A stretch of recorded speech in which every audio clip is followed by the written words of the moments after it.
much everywhere. COVID restrictions are to be lifted. Hallelujah. No more masks, no more mandatory isolation, no working from home guidance, no more Plan B.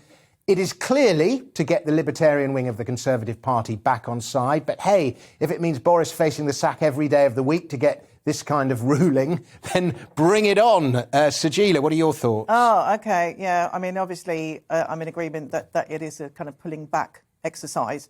After all this backstabbing, he dons his mask of sorrow and tells us that we can all remove our mask, and it's a little bit too late, really.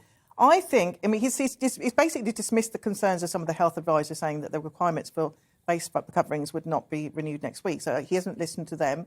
I don't necessarily believe what he's saying now. I don't believe what he said before Christmas. So, we're none the wiser. I just think this is not based on medical fact.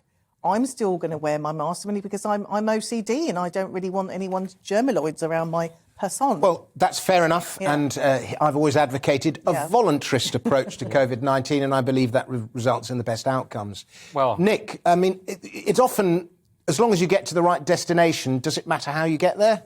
Good question. Firstly, let's not smear OCD people. I have strong OCD tendencies, but I don't wear the mask. Don't say. I don't wear the mask, so it doesn't always translate to that. But you're welcome to different types. Mine is more around touching stuff. Yeah, maybe mine's kind of quite current, on with the wave. Right. I've got an old school germophobia with touching. Well, look, yes, I agree with you, Dom, that maybe it's red meat for the backbenchers and all that, but I'll take the red meat if it means getting out of the restrictions. So I'm very glad it's come. It's very welcome. The only concern some people have is, well, it's still going to be March 24th to see if the laws expire and so on. So we can't be too excited just yet. And no premature congratulations. No. Well, I think we can be happy, but we're not totally happy. I mean, the thing that bothers me, we are English after all, the thing that bothers me a little bit is when they suggest the use of face covering still. So they've still thrown that in there. So it's not a complete removal of the mask. They suggest them, and then it's given Khan enough impetus to go out and say... That's fine. The government can recommend stuff. Right, but what about Sadiq Khan saying that they should still be enforced on TfL? Well, that's his fiefdom.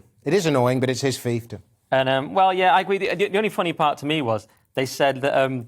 due to they can revert to Plan A due to the boosters and how well people followed Plan B measures, as if that actually did anything. But that's politics. They're going to take the credit for it. Of course. But it is a good thing, you're right. It is a good thing. And the UK finds itself in a unique position of having, under pressure from the backbenches, they weren't able to... Boris couldn't get his restrictions in place just before Christmas. And now, suddenly, compared to everywhere else in Europe, we're suddenly much more free and our numbers are good. And, hey, it looks great. We could suddenly lead the whole world out of this. We can. England.